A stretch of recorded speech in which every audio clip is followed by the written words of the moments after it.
meus queridos, muito bom dia! Que tenham todos um dia assim muito agradável na presença de Deus, que sejam alvos das bênçãos dele.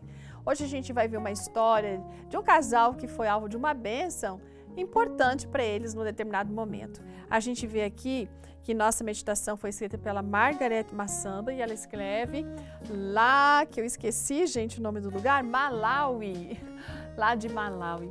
Ela vem contando que entre os desafios que eles viveram no ano de 2019 naquele país, foi a falta de combustível. Então tinham filas imensas lá nos postos, sabe? Tudo com o fim de obter esse precioso aí combustível. Sempre que tinha uma viagem para fazer, a nossa amiga com o seu marido verificavam primeiro se haveria combustível suficiente na cidade ou não para poder ir e voltar.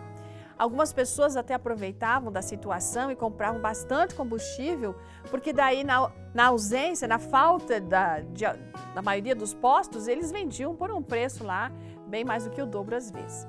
Quando foi no mês de novembro, a Margaret e o seu esposo precisaram fazer uma viagem com mais de 700 quilômetros. É muito chão, né? Aí eles ficaram pensando assim, nossa, será que nós vamos ter combustível? Eles começaram a orar para que houvesse combustível na semana que eles fossem viajar. Gente, de fato, teve combustível, mas foi só no começo da semana. De repente, as coisas mudaram. Aí, quando eles chegaram no primeiro posto de gasolina, não tinha mais gasolina, foram para o próximo, não tinha. Aí, alguns dos motoristas disseram assim, olha, vão até o posto Caltex, lá vocês vão encontrar. Quando chegaram, já estava aquela fila se formando, né? Aquele posto de gasolina talvez fosse o único de toda a região que ainda tinha combustível. Eles encheram o tanque e iniciaram a viagem para Mzuzu, é diferente o nomezinho, né? Esperando reabastecer numa outra cidade, né? Mas infelizmente, gente, eles não conseguiram abastecer para poder chegar lá naquele lugar que eles estavam querendo. Embora eles soubessem que ficariam sem ter como ir para algum lugar se eles não conseguissem abastecer lá em Mzuzu, eles continuaram a viagem. Agora, dependendo não da gasolina, mas dependendo das orações. Eles viram um único lugar onde as pessoas estavam comprando combustível e ali era o dobro do preço.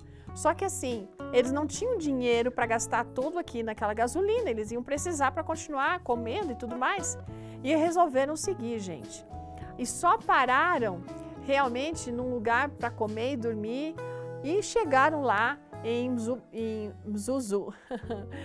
Bom, Deus tinha guiado eles para chegar naquele local. E Deus guiou a que eles chegassem num posto de gasolina e onde havia esse combustível suficiente para eles reabastecerem.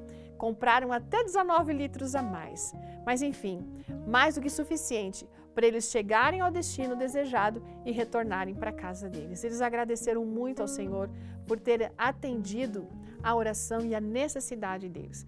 Sabe, a gente tem visto aqui histórias, né, de Deus intervindo nas situações corriqueiras da vida. A gente não precisa temer as ações de Deus, as suas providências, porque Ele, de alguma maneira ou outra, quando Ele está à frente do nosso caminho, a gente vai encontrar soluções para as dificuldades dos problemas. Deus abençoe todos nós. Até amanhã. Tchau!